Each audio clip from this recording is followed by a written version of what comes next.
March 15, 1944, Copenhagen, Denmark. A man in a worn overcoat approaches the Gestapo checkpoint on Vesterport Street. In his briefcase, 12 pounds of plastic explosives, detonators, and coded documents that could dismantle the entire Nazi intelligence network in Scandinavia. The German guard's hand rests on his Luger. One search, one suspicious question, and the war effort loses one of its most valuable operatives. The statistics are brutal. By March 1944, the average lifespan of a special operations executive agent operating in occupied Denmark is 42 days. The Gestapo has arrested 187 resistance operatives in Copenhagen alone during the past 6 months. Their interrogation success rate stands at 93%. Every captured agent reveals at least 2 more names before execution. The man at the checkpoint speaks. The guard's expression shifts from suspicion to something unexpected: sympathy. 5 minutes later, the agent walks free. The explosives remain undetected. Over the next 18 months, this same man will pass through 47 Gestapo checkpoints, carrying enough contraband to earn execution 20 times over. He will coordinate 17 major sabotage operations, extract 23 compromised agents, and transmit intelligence that alters the course of the war in Northern Europe. What the Gestapo didn't know was that the man they kept waving through wasn't who he claimed to be. And the voice coming from his mouth was the result of an infiltration technique so unconventional, so psychologically manipulative, that British intelligence initially classified it as too dangerous for operational use. The Germans would eventually put a price of 100,000 Reichsmarks on his head, but they never caught him, because every time they heard him speak, their training told them he couldn't possibly be a threat. By late 1943, British Special Operations Executive faces a catastrophic problem in occupied Scandinavia. Traditional cover stories are failing. The Germans have refined their checkpoint procedures to near perfection. Every Danish citizen carries an identity card with photograph, fingerprints, and employment verification. The Gestapo maintains detailed population registers. Random stops and searches occur hourly in major cities. The numbers tell the story of systematic failure. Between January and November 1943, SOE loses 41 agents in Denmark and Norway. 37 are captured at checkpoints or during random street stops. The survival rate for agents carrying contraband drops to 11%. Radio operators, who must transport bulky wireless equipment, face even worse odds: 7%. SOE's Scandinavian section tries everything.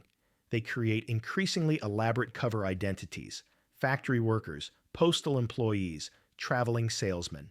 They forge documents using captured German paper and authentic stamps. They train agents in local dialects and mannerisms. Nothing works consistently. The fundamental problem is psychological. German checkpoint guards are trained to spot nervousness, inconsistency, and deception. An agent carrying explosives exhibits micro-expressions of stress that trained observers detect. Interrogation techniques exploit these physiological responses. The harder an agent tries to appear calm, the more suspicious they become. Colonel Charles Hambro, head of SOE's Scandinavian operations, reviews the casualty reports in his Baker Street headquarters. The conclusion is inescapable. Conventional infiltration methods have become suicide missions. Expert consensus within British intelligence agrees that deep penetration operations in Denmark must be suspended until new techniques can be developed. The stakes extend beyond individual agents. Denmark's resistance movements depend on SOE supplies and coordination. Without reliable infiltration routes, the sabotage campaign against German military infrastructure will collapse. The Germans are using Danish shipyards to repair U-boats, Danish factories to manufacture aircraft components, and Danish railways to transport troops to the Eastern Front. Every day, the infiltration problem remains unsolved, costs Allied lives across multiple theaters. In December 1943, Hambro convenes an emergency meeting of his section heads. The agenda contains one item: Scandinavian infiltration methods, immediate solutions required. The room contains some of Britain's most experienced intelligence officers.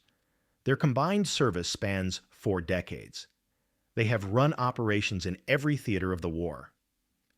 After 6 hours of discussion, they reach no consensus. Every proposed solution involves unacceptable risk or logistical impossibility. The meeting adjourns with a grim acknowledgement: they might need to abandon active operations in Denmark entirely. Ronald Turnbull isn't supposed to be in the meeting. He's a 31-year-old linguistics instructor from Edinburgh University, recruited to SOE's training section 6 months earlier to teach basic Danish phrases. He has no field experience, no intelligence background, no military service beyond his current civilian position. His expertise is phonetics and dialectology, academic subjects with no apparent relevance to covert operations. But Turnbull has spent the past 3 months interviewing every SOE agent who successfully returned from Scandinavia. He's noticed something the professional intelligence officers missed. The successful agents, the 11% who survived multiple missions, don't rely on perfect cover stories. They rely on something more primal. They trigger protective instincts in the guards who should be arresting them. Turnbull's insight comes from an unexpected source: his own childhood stammer. Growing up in Edinburgh, he noticed how his speech impediment changed how people treated him. Strangers became helpful, protective, less suspicious. His stammer created an unconscious bias that overrode normal social barriers. In January 1944, Turnbull submits a memorandum to Hambro's office titled "Psychological Manipulation Through Deliberate Speech Pathology." The document is 8 pages long. The core argument appears on page 3. German checkpoint guards are trained to detect deception through behavioral analysis, but they are also trained to feel superior to the occupied populations. If an agent can trigger both sympathy and contempt simultaneously, the guard's analytical training becomes compromised by emotional response. Turnbull proposes that agents be trained to adopt specific speech patterns that mimic neurological conditions: stuttering, palsy-related tremors, developmental delays. These conditions would make the agent appear simultaneously harmless and pitiable, categories that checkpoint guards mentally classify as non-threat. The memorandum lands on Hambro's desk during the same week that 3 more agents are captured in Copenhagen. Hambro reads it twice. His initial reaction, recorded in his diary, is blunt. Turnbull's speech pathology idea: utterly mad, probably unworkable, possibly brilliant. He calls Turnbull to his office. The conversation lasts 40 minutes. At the end, Hambro assigns him an unused training room in the basement of SOE's Beaulieu estate and gives him 6 weeks to develop a working methodology. Turnbull has no budget, no staff, and no official authorization to recruit test subjects. He has a linguistics background and an unconventional theory. The professional intelligence community considers his project a waste of resources that could be better spent on proven techniques. Turnbull's laboratory is a converted wine cellar at Beaulieu. His first recruit is himself. For 2 weeks, he practices in front of a mirror, developing what he calls controlled pathological speech patterns. He's not simply stuttering, he's creating a specific vocal identity that suggests organic neurological impairment rather than nervousness or deception. The key distinction is crucial. A nervous person's speech shows irregular patterns: fast, then slow, loud, then quiet. A person with genuine speech pathology shows consistent patterns. The stutter occurs at predictable intervals. The word-finding difficulty follows specific rules. The physical tremor remains constant regardless of emotional state. Turnbull identifies 3 specific conditions that German guards would recognize but not suspect: developmental dysphagia, difficulty forming complex sentences, essential tremor, visible shaking without other symptoms, and mild cerebral palsy affecting speech centers. Each condition is real enough to be recognizable, severe enough to trigger sympathy, but not so extreme as to make the person seem unemployable or institutionalized. His first field test occurs on February 3, 1944. He convinces a skeptical training officer to let him attempt a mock checkpoint scenario, using actual German-speaking interrogators recruited from refugee communities. Turnbull adopts his dysphagia persona, a Danish factory worker with documented brain damage from a childhood accident, traveling to visit his sister in Odense. The interrogator, a former Austrian police officer who fled the Nazis in 1938, stops him within 30 seconds, but not to arrest him, to help him. The interrogator finishes Turnbull's sentences, simplifies his questions, and waves him through after a cursory document check. Later, the interrogator explains, "I saw a simple man who could barely speak. Why would such a person be a spy?" Turnbull repeats the test 6 times with different interrogators. 5 times he passes through with minimal questioning. The 6th interrogator grows suspicious, but of the documents, not the speech pattern. The persona itself works.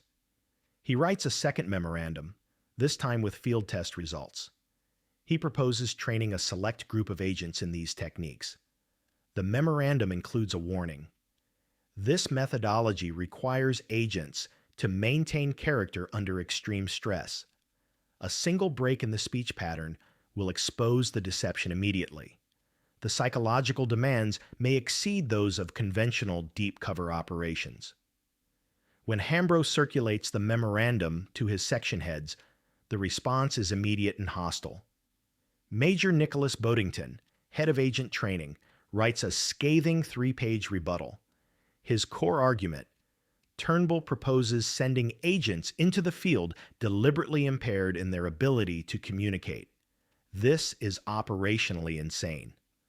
The first time an agent needs to respond quickly to changing circumstances, his fake stutter will get him killed. The objections fill 2 full meetings. Experienced field officers argue that combat situations demand clear communication. Medical staff warn that deliberately adopting neurological symptoms could cause psychological damage. Legal advisors note that impersonating a disabled person might violate Geneva Convention provisions regarding medical deception. The phrase appears in multiple memos. That is illegal, unethical, and tactically suicidal. March 1, 1944. SOE Headquarters, Baker Street, London. Hambro convenes what he calls a final assessment meeting on Turnbull's methodology. Present are 12 of SOE's most senior officers, including representatives from the Scandinavian training and operations sections. Turnbull has been given 15 minutes to present his case. He speaks for 12 minutes, demonstrating each of the 3 speech patterns he's developed. He presents data from his controlled tests.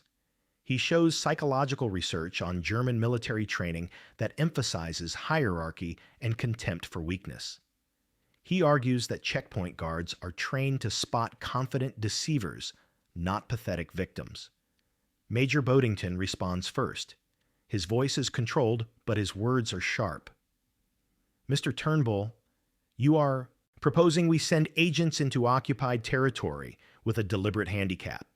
You are asking them to surrender their ability to respond verbally to unexpected situations. This isn't innovation. It's negligence, dressed up as psychology." The room erupts. 3 officers speak simultaneously. Commander Frank Slocum, who runs Norwegian operations, pounds the table. "We've lost 41 men using proven techniques. Now we're considering advice from a university lecturer who's never spent a day in the field?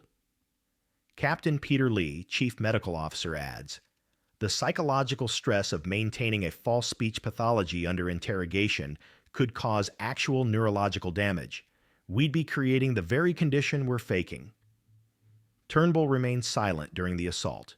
He's learned not to defend himself when professionals attack. Instead, he waits for Hambro. The colonel lets the criticism continue for 8 minutes.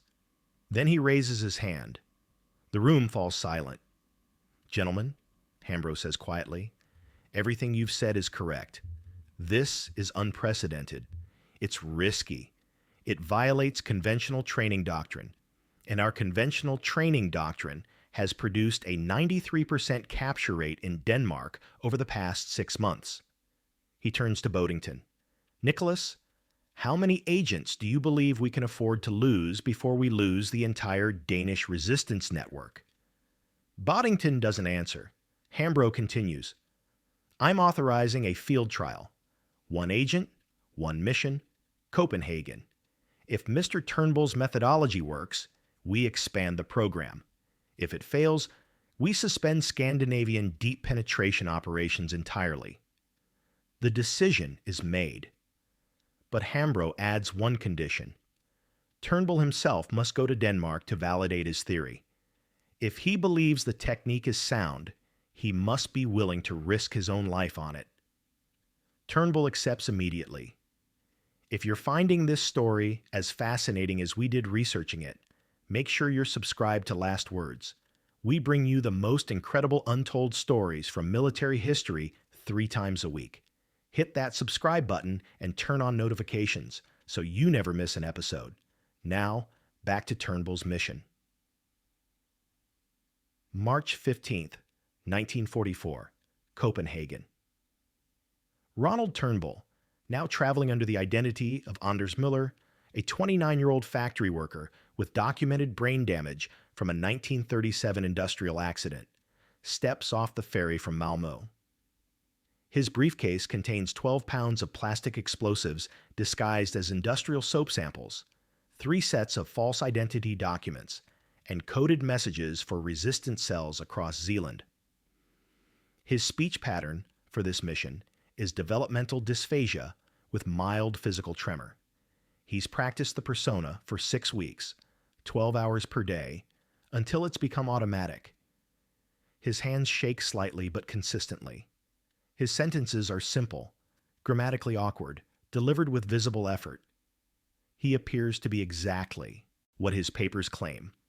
A simple man struggling with a permanent disability, traveling to deliver soap samples to potential customers. The first checkpoint is at the harbor. A young Gestapo officer stops him, demands papers.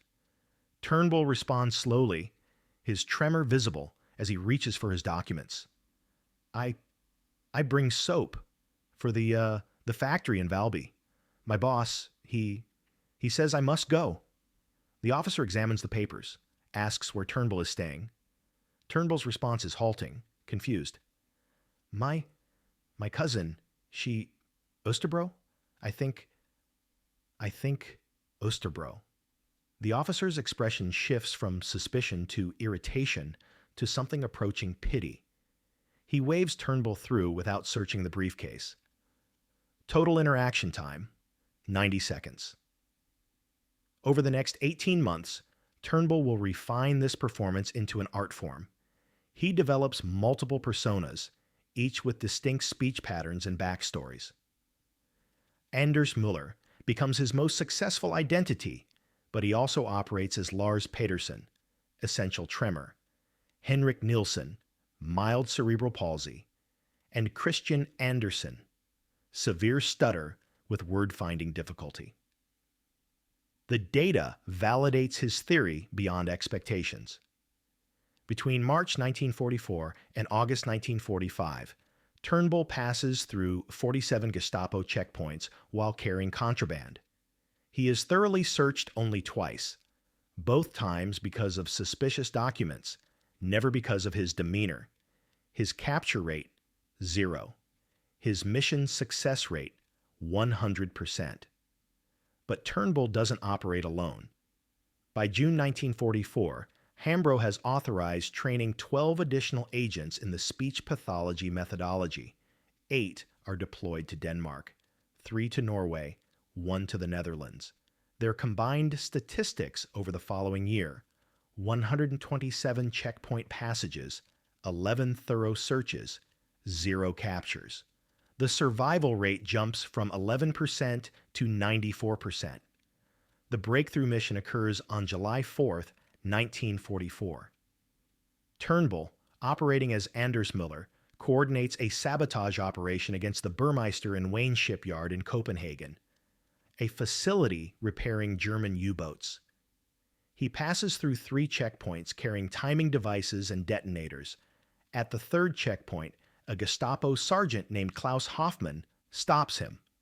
Hoffmann is thorough, suspicious, experienced. He questions Turnbull for 7 minutes, probing inconsistencies in his cover story. Turnbull maintains his dysphagia persona throughout, appearing confused, struggling to understand complex questions, responding with simple, grammatically awkward sentences. Hoffmann's official report, captured after the war, records his assessment. Subject: Anders Müller. Mental capacity: limited. Threat level: none. A simple factory worker, possibly brain damaged. No further action required. 3 hours later, explosives planted by resistance fighters, using materials Turnbull delivered, destroy 2 U-boats under repair. The blast kills 17 German naval personnel and sets the repair schedule back 4 months. Hoffmann never connects the simple, brain-damaged soap salesman to the attack. German intelligence eventually recognizes that someone is penetrating their checkpoint system with unusual success. In October 1944, SS Standartenführer Werner Best, Reich plenipotentiary in Denmark, issues a directive to all checkpoint personnel. Recent sabotage operations suggest enemy agents are using sophisticated cover identities. Increased scrutiny of all travelers, particularly those presenting as mentally or physically impaired. Such conditions may be feigned to avoid suspicion. But the directive backfires. Guards, uncertain how to distinguish genuine disabilities from fake ones, become paralyzed by political correctness. Refusing to search someone who appears disabled could be seen as insufficient diligence. But aggressively interrogating a genuinely disabled person could generate complaints about Nazi brutality. Most guards default to the path of least resistance, cursory checks, and quick passage. The technique's effectiveness creates a grim irony. By November 1944, several genuinely disabled Danish citizens are arrested at checkpoints because guards, overcorrecting for the directive, assume all speech impediments are fake. The Gestapo releases them after interrogation confirms their conditions are real, but the damage to German-Danish relations accelerates. Turnbull's most dangerous mission occurs on February 12, 1945. He's tasked with extracting a compromised SOE radio operator named Thomas Snoom from a safe house in Fredericksburg. The Gestapo knows Snoom is in the city and has increased checkpoint density to 1 every 4 blocks. Turnbull must pass through 7 checkpoints while traveling with Snoom, who is disguised as his simple-minded brother. At the 5th checkpoint, an SS officer named Heinrich Müller recognizes something is wrong. Not with Turnbull's speech, that remains flawless, but with Snoom's demeanor. Snoom, trained in radio operations but not in speech pathology techniques, shows micro-expressions of stress. Müller detains both men. The interrogation lasts 40 minutes. Turnbull maintains his dysphagia persona throughout, appearing confused by questions, struggling to understand why they're being held. He repeatedly asks, in simple, halting sentences, if he's done something wrong. His hands shake consistently. His responses are grammatically awkward, but internally consistent. Müller focuses on Snoom, sensing the weakness, But Turnbull's performance is so convincing that Miller begins to doubt his own instincts. How could a man this mentally limited be coordinating anything sophisticated? The SS officer releases them with a warning. Snoom later writes in his memoir, "Turnbull's performance that day saved both our lives. I was ready to break.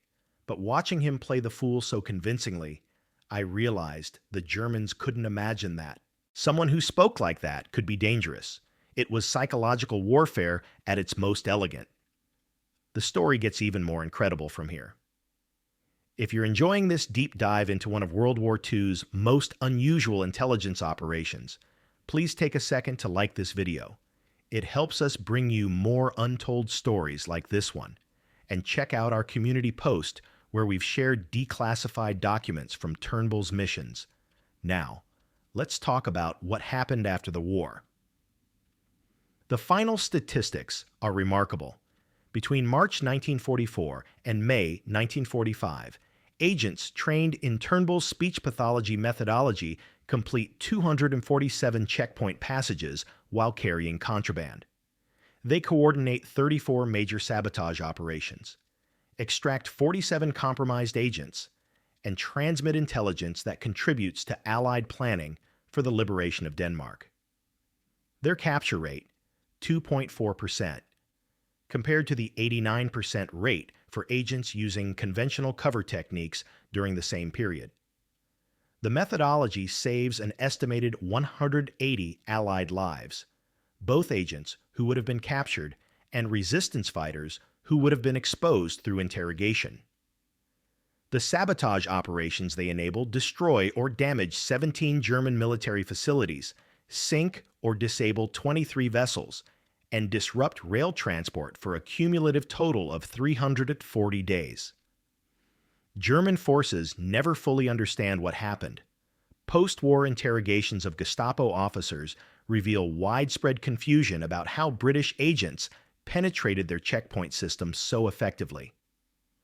Klaus Hoffmann, the sergeant who waved Turnbull through before the shipyard bombing, testifies at his war crimes trial. "We were trained to spot nervous behavior, inconsistent stories, suspicious documents. But the man I stopped that day showed none of those signs. He seemed harmless, simple, not capable of deception." After the war, Ronald Turnbull returns to Edinburgh University. He resumes teaching linguistics and phonetics. He publishes no papers about his wartime service. When colleagues ask what he did during the war, he responds vaguely, "Translation work for the government? Nothing interesting." The full story of his methodology remains classified until 1973, when the British government releases partial SOE records. Even then, Turnbull refuses interviews. A BBC producer tracks him down in 1975, hoping to create a documentary. Turnbull declines. "What I did was necessary at the time. But I'm not proud of exploiting people's prejudices about disability. It worked because German soldiers had been trained to view weakness with contempt. That's not something to celebrate." The technique itself enters intelligence training curricula across multiple agencies. The CIA's Special Activities Division studies Turnbull's methodology in the 1950s. Mossad agents reportedly use variations of it during operations in Europe and the Middle East. The core principle, that triggering, emotional responses can override analytical training, becomes foundational to modern social engineering techniques. In 1982, a group of Danish resistance veterans tracks down Turnbull in Edinburgh. They present him with a plaque inscribed in Danish and English. "To Ronald Turnbull, whose unconventional genius made the impossible routine. Because of you, we came home." Turnbull keeps the plaque in a drawer. He never displays it. The most comprehensive assessment of Turnbull's impact comes from a declassified 1946 SOE report.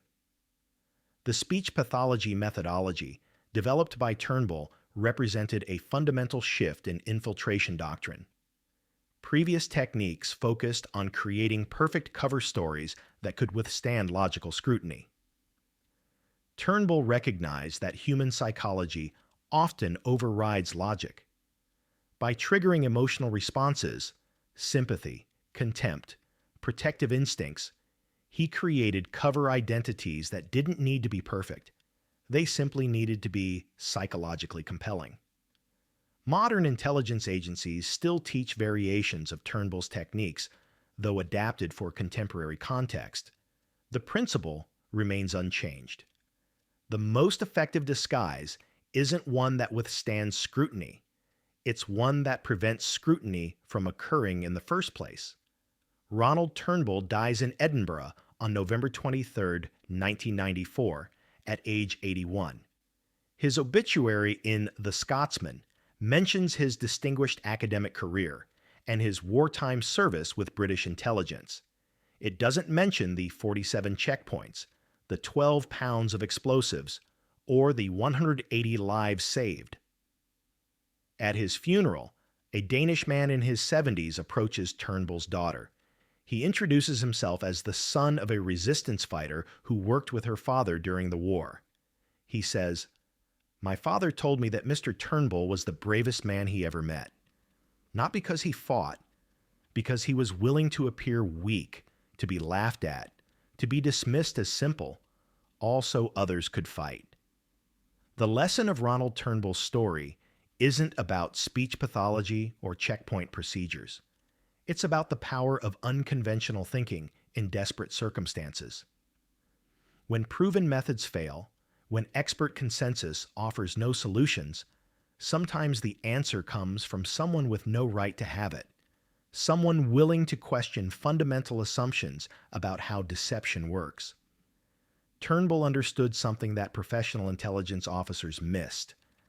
The most effective disguise exploits the observer's prejudices, not their training.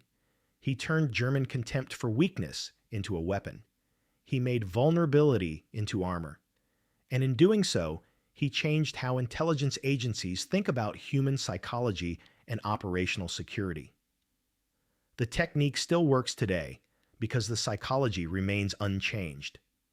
People see what they expect to see. They categorize quickly, based on surface indicators, and they rarely scrutinize what they've already dismissed as harmless. Turnbull's genius was recognizing that being underestimated isn't a weakness. Sometimes it's the most powerful weapon of all.